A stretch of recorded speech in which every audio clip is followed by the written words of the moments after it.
So, ayan guys, after natin siyang kainin ng buhay, ang gagawin naman natin ay i-totorta natin siya. So, meron lang tayo dito sa laan.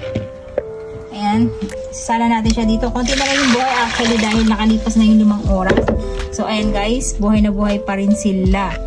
At hugasan lang natin siya. Ayan. Ito tabang na to. So, alam niyo kung bakit mahal to sa Japan guys, kasi mayaman pala siya sa iba't ibang klaseng minerals, vitamin C, B12 at kung ano-ano pa. Ngayon guys, sasalin lang natin dito. Napaka swerte natin nakahanap tayo niyan. Season pala niyan talaga ngayon, March tsaka April. Itlog. Ayan. Takuhin na natin. Salt and pepper.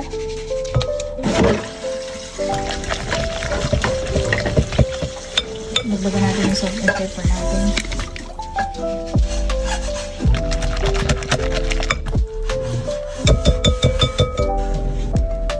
So, lalagyan lang tayo ng mantika.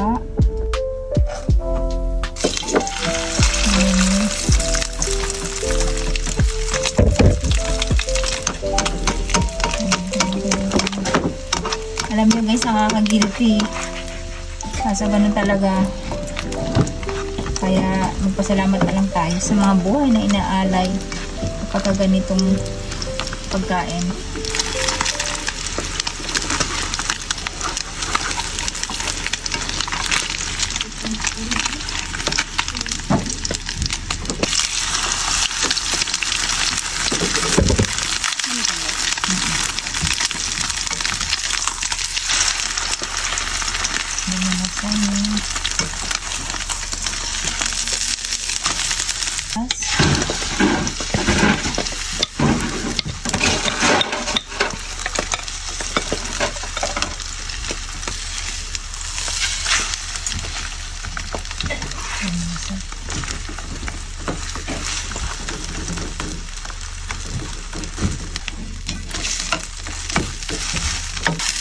Tagal na.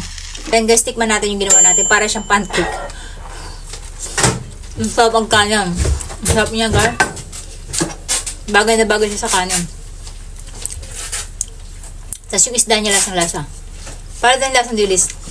Kaya lang siya mahal kasi masustansya siya. Kaya medyo pricing ang presyo niya. Tapos seasonal lang siya. Hindi siya nakikita kahit saan. Kaya kung mapapansin nyo, sa mga restaurant lang kayo makakita nito madalas at napakamahal. Ayan guys.